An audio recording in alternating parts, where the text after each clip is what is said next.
Imagine staring at a grid where, a single miscalculation could cost you an $800,000 prize pool. Right, which is just a staggering amount of pressure. Oh, massive. But the real pressure actually isn't the money at all. The intense psychological weight comes from the fact that the person who put up that money, they do it specifically to prove that you are inferior to the guy sitting right across the table from you. Yeah, that is the exact reality of the 2014 M. Lily Jubango. A Jubango being, well, it's a 10-game go match. Exactly. It is an absolute grueling marathon of intellect. 10 games mean that no single victory can just be chalked up to, like, a fluke or a lucky day. It's meant to be definitive. Precisely.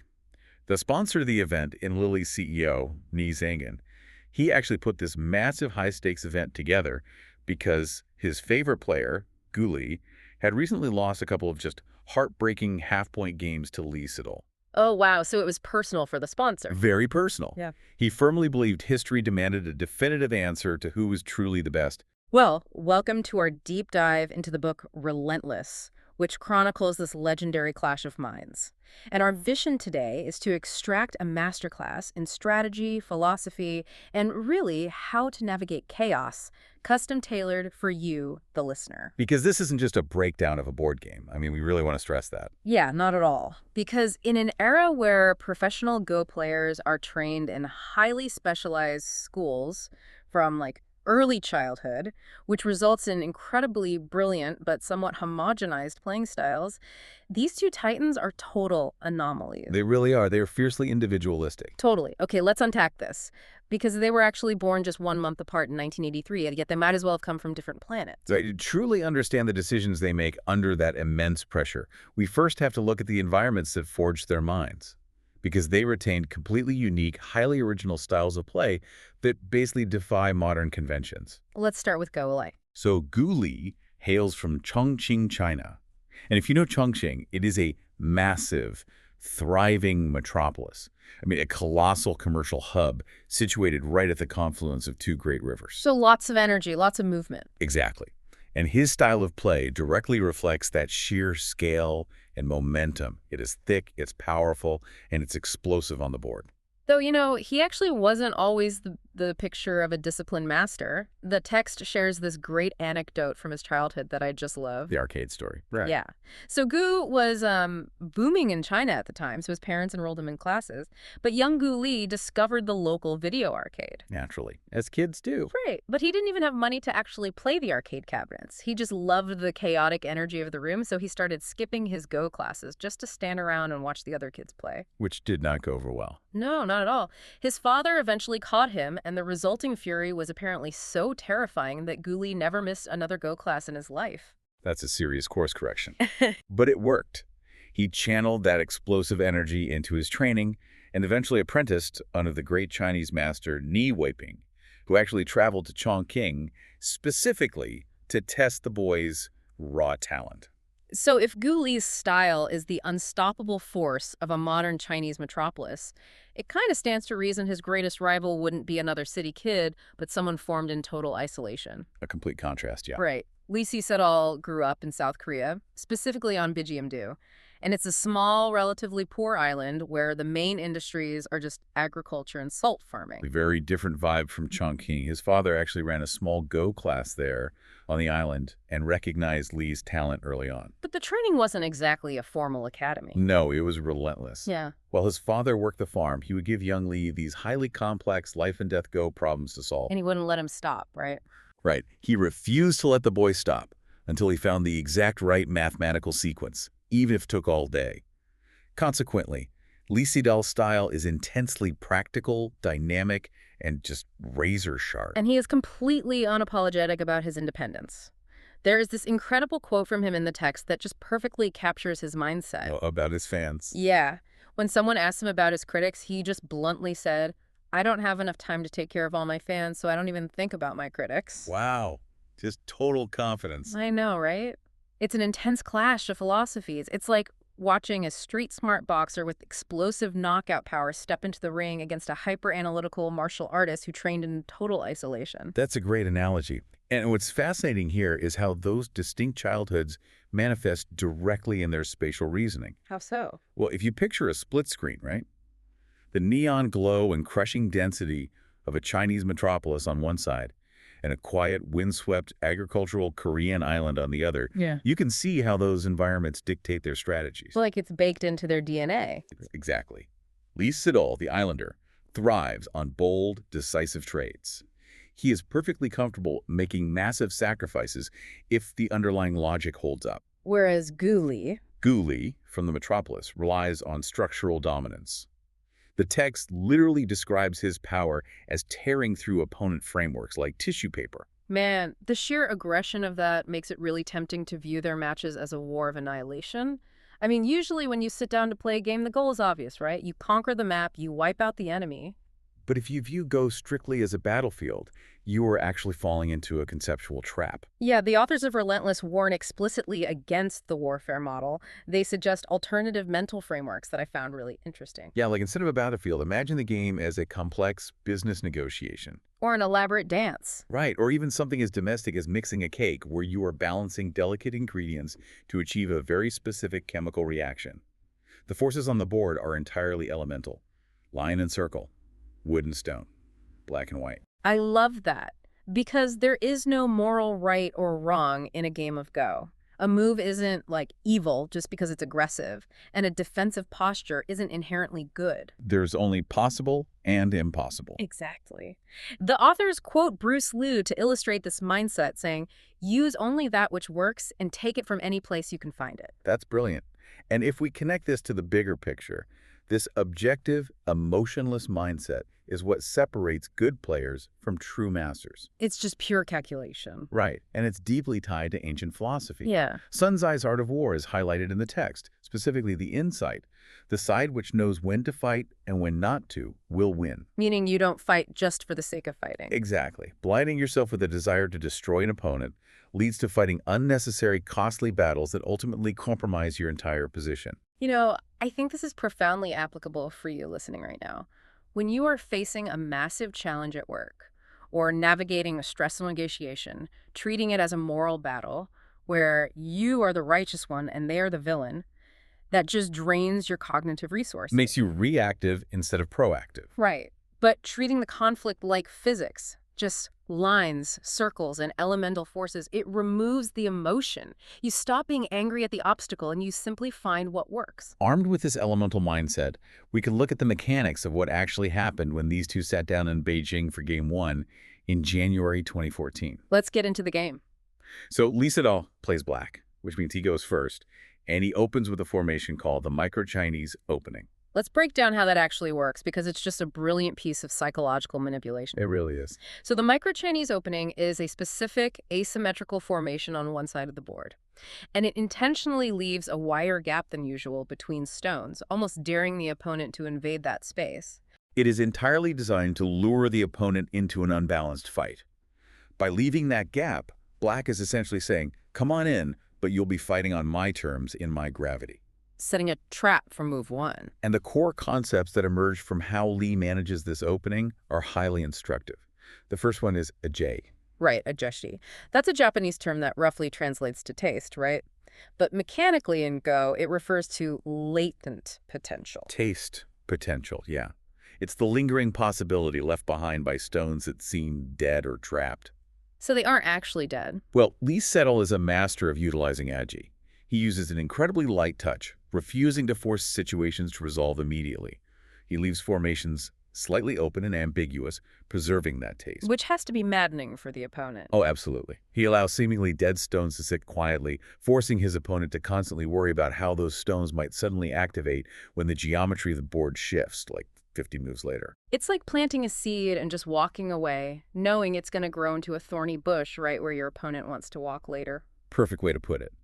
Because Lee Sedol preserves that agi, it allows him to pull off maneuvers that look impossible, like generating something from literally nothing. And that brings us to the concept of sacrifice.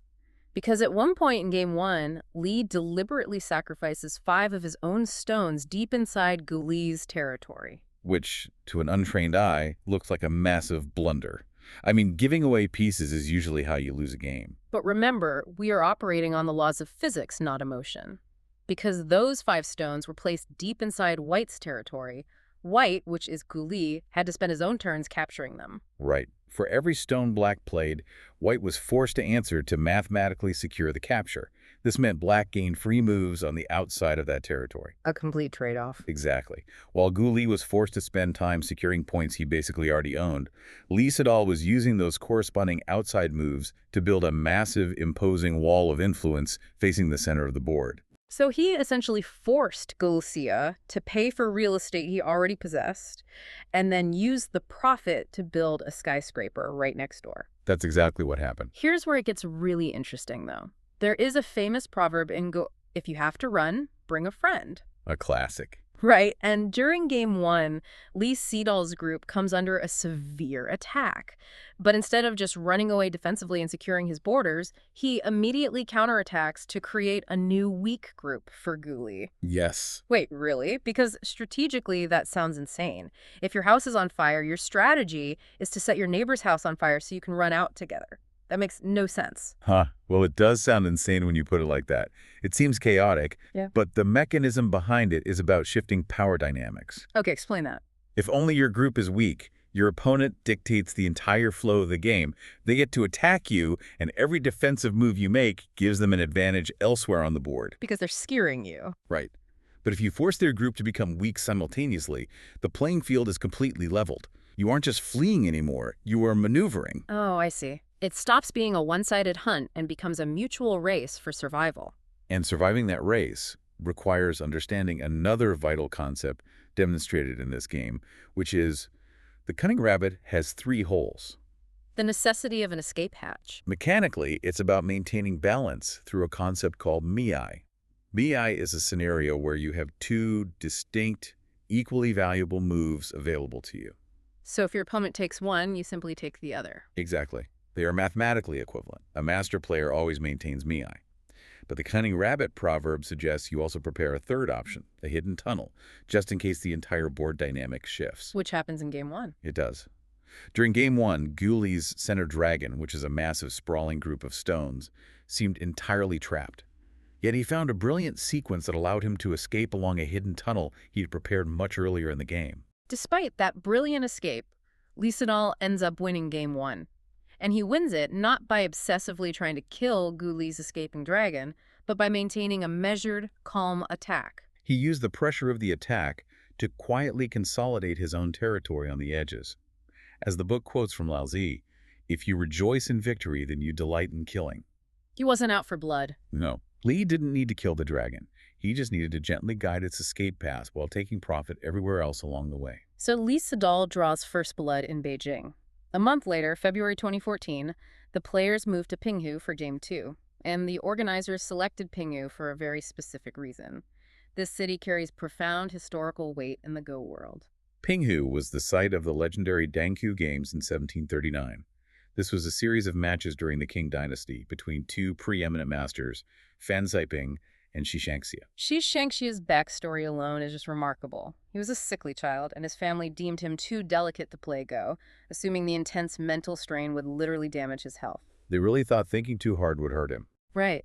But he nagged his father relentlessly until he was finally allowed to study the game, eventually growing up to match Fan Zhaiping's genius. And we know they were brilliant. Wu Songsheng, a modern 9-dan professional, remarked that Fan and Xi were entirely on par with modern professionals in terms of their pure reading ability and fighting skills. They were undisputed giants of their era, yet studying their games from 1739 reveals a fascinating truth about the evolution of strategy. Yes.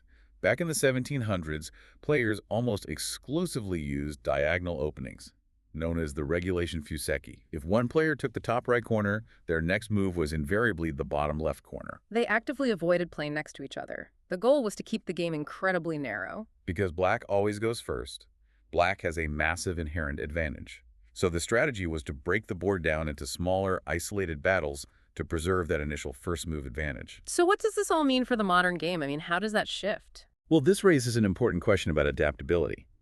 If you look at Gu Li and Lee Sedol's match in Pinghu centuries later, Gu Li is playing black, and he doesn't play diagonally. He plays in 2 adjacent corners, opening the board up immediately. Which completely changes the geometry. Exactly. The reason for this drastic shift in theory comes down to a modern rule change called Comey. Right, Comey, which refers to compensation points given to white at the end of the game simply to make up for the fact that black gets to go first. Right. Suddenly, having the first move isn't enough to coast to a victory. White gets free points on the scoreboard before the first stone is even placed. That's a massive shift. This is where Comey fundamentally rewrites the rules of engagement. Because of those compensation points, black can no longer afford to play narrow, small-scale games. Black is mathematically forced to score more points just to break even. It's like inflation for the scoreboard. Yeah. Think of the 1739 board as a house where the players fought room by room, closing the doors behind them to secure small spaces. Comey destroys the doors. It forces black to claim the hallway, the stairs, and the roof simultaneously. The necessity to overcome that point deficit forced players to invent wider, faster openings, like those adjacent corners, to create massive whole-board frameworks. The game basically evolved from localized knife fights in the 1700s into a sweeping race for global influence today. What worked perfectly for Fan and Shi in 1739 would lead to absolute defeat in a modern game, purely because the underlying point structure shifted. It's wild to think about. A master from 300 years ago possessed the exact same calculating power as a modern pro, but the paradigm shifted underneath them. It perfectly illustrates the relentless march of theory. The layers to this game are just endless. Looking at these two matches and looking at the minds of Guli and Lee Sedol, the core takeaways for you listening today are really profound. First, strategy always trumps tactics. It doesn't matter how brilliant your local room-by-room fight is, if you are fundamentally losing the geometry of the whole board. Exactly. Second, power promises territory when used wisely. Building a wall of influence might not give you points immediately, much like Lee Sedol's 5-stone sacrifice, but that stored power will naturally convert to profit if you remain patient and objective. And finally, always look for the cunning rabbit's 3 holes. In your career, your relationships, your investments, always establish me-I. Have 2 equal plans, but build that hidden escape hatch so you never run out of options when the landscape shifts unexpectedly. Maintaining flexibility in the face of chaos is really the ultimate lesson of the masters. It really is. The evolution of these ideas brings us to one final brilliant quote from the text that I want to leave you with today. From Fansape. Yes, from Fansape, that 18th century master who played at Denghu. He was writing the preface to his own brilliant manual on Go strategy, and despite being an undisputed genius, he fully acknowledged that future generations would eventually surpass his work. Right, he knew the game would evolve. He did. He wrote that his incredibly prized Go manual might one day, and I quote, be used only to cover pickle jars. A remarkably humble realization from a national master. So think about the absolute truth, the cutting-edge strategies you rely on in your career or your life today.